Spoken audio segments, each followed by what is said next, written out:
Hello viewers, I am Dr. K. Vijay Suganti, Assistant Professor, Department of Commerce, KCS Kasinada College of Arts and Science. In this video, I am going to explain payback period method in capital budgeting. Let us first understand the concept of capital budgeting. Capital budgeting refers to long-term planning for investment in projects and fixed assets. Example, machinery, land and building, etc. Why capital budgeting is important? Huge investment involved in purchase of assets. A wrong decision can result in loss. Funds of the firm have to be employed in the most profitable of the alternative projects. Capital budgeting is a tool to make a decision related to investment on capital assets. For example, there are three alternatives available. These are capital assets. It may be machinery or land and building, anything. It is called as project. So machinery 1, machinery 2, machinery 3, or project 1, project 2, or project 3. After analyzing all the three projects, the project which yields the highest return on investment is to be selected, and then we will invest on a particular project. Now we will see different methods of capital budgeting. The two popular classification of capital budgeting are traditional method or non-discounting cash flow method. The second one is time adjusted method or discounting cash flow methods. In traditional methods, again there are two classifications. The first one is payback period method. Second one is popularly known as ARR method. ARR, average rate of return method, or accounting rate of return method. In time adjusted method, there are three classifications. The first one is net present value method. The second one is popularly called as IRR method, internal rate of return method, and the third one is profitability index method. Payback period. Payback period is also called as payout period or payoff period. What is payback period? Payback period is the length of time required to recover the initial investment. Suppose initial investment required for a business is rupees 1 lakh. In this example, the profit is also called as cash inflow. Profit of various years is given. The payback period is the number of years required to recover this 1 lakh. Now you calculate the cumulative cash inflows. First year 20,000, second year 25,000, cumulative cash inflow is 45,000. 45,000 plus 30,000, cumulative cash inflow 75,000, and 75,000 plus 25,000, 1 lakh. Now you see, at the end of fourth year, the business recovers the initial amount of 1 lakh.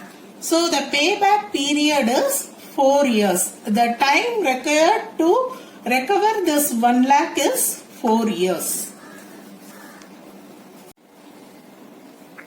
Let's see how to calculate payback period. There are two methods to calculate payback period. The first one is when cash inflows are same. And the second method is when cash inflows are not same. The formula to calculate payback period when cash inflows are same. Payback period is equal to initial investment divided by annual cash inflow. Always remember the annual cash inflow should be after tax but before depreciation. These are the various stages of cash inflow. To calculate payback period, this is the format required to calculate cash inflow after tax but before depreciation. The first stage is cash inflow before depreciation and before tax. Deduct the amount of depreciation. The information we will arrive is cash inflow after depreciation but before tax. Deduct the amount of tax.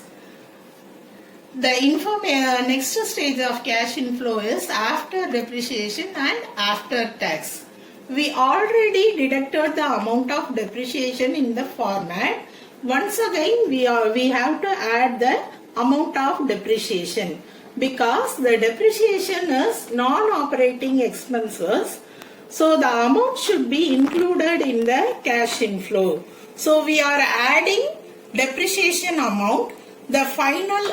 Finally we arrived at cash inflow after tax but before depreciation.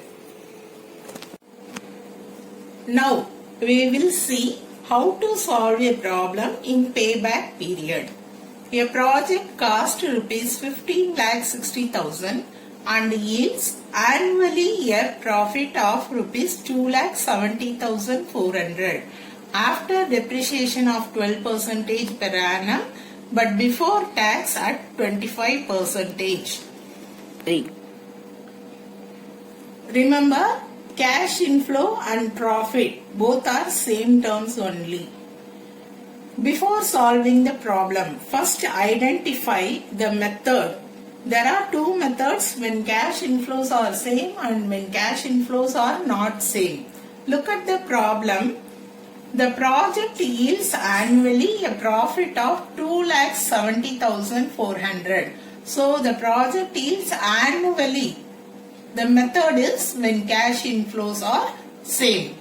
So now write down the formula. Payback period is equal to initial investment divided by cash inflow. Now, once again remember there are various stages of cash inflows. Look at the problem. Here it is given the profit is 2,70,400 after depreciation of 12% per annum but before tax at 25%. Remember the format to solve the problem. It is given in the problem that cash flow is after depreciation but before tax. So in order to solve the problem, apply the format from this stage. Now apply the format from the second stage. Profit after depreciation but before tax, it is given in the problem 2,70,400. Write this. Next, as per format, deduct tax. Tax is 25%, 25% tax on income. So profit is the income. Find out 25% on 2,70,400. It is 67,600.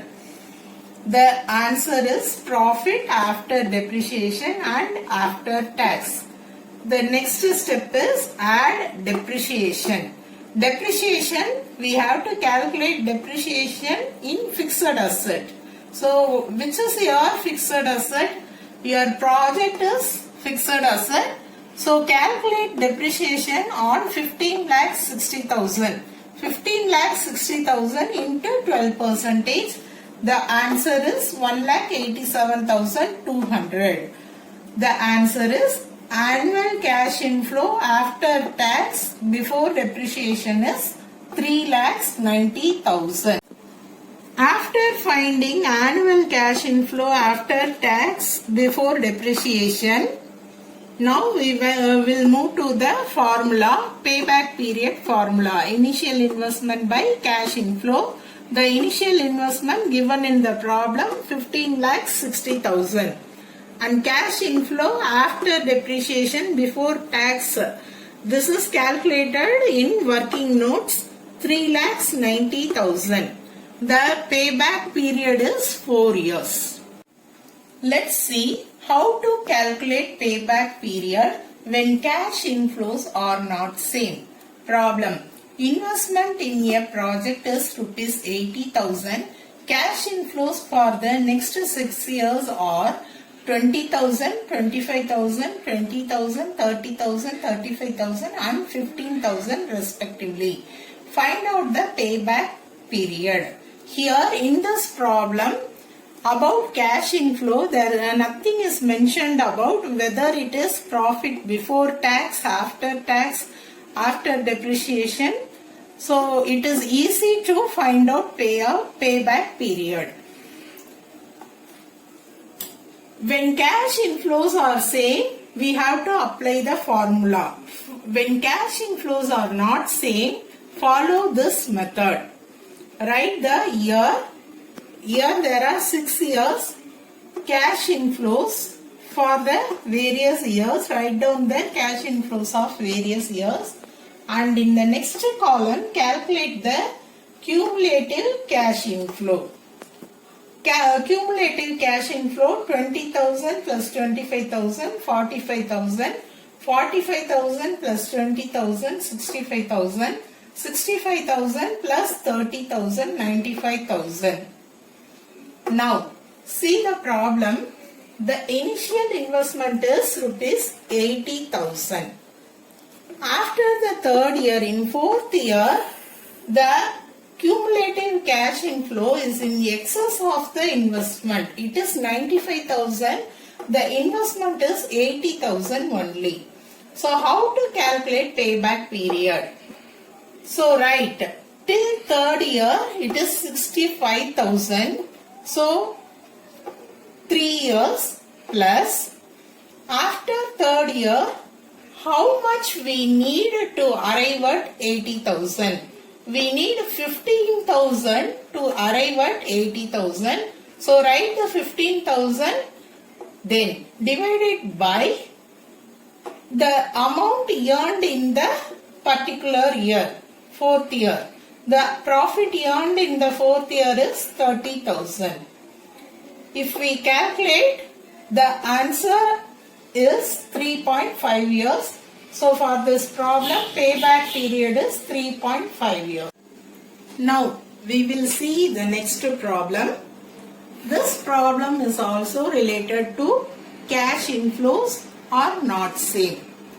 The difference between the previous problem and this problem is, in the previous problem, nothing is mentioned about the cash inflow stage.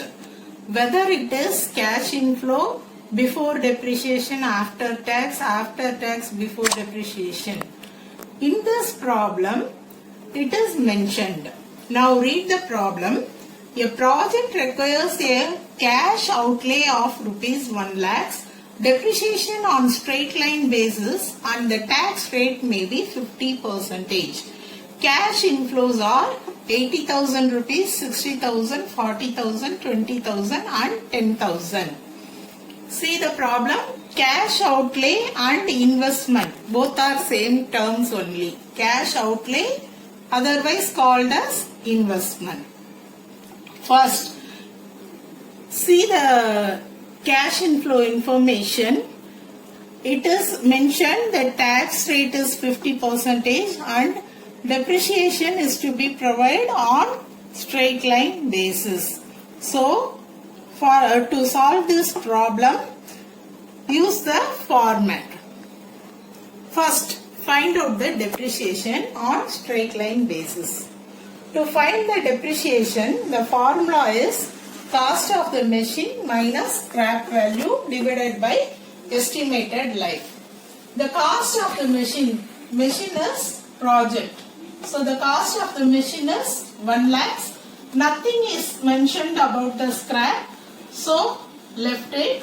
Estimated life is here the inflows of 5 years is given.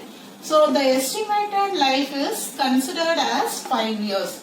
1 lakh divided by 5 years, the depreciation amount is 20,000. Now write the format. The format is, write the particulars. Here there are the inflows related to 5 years is given. So write, provide 5 columns. Cash inflow before depreciation and before tax. This is as per the format. The cash inflow before depreciation and before tax for each year is shown in the problem. Write 80,000, 60,000, 40,000, 20,000 and 10,000. Less depreciation. The depreciation, the amount of depreciation is 20,000. Write the amount of depreciation. After deducting the depreciation, cash inflow after depreciation before tax.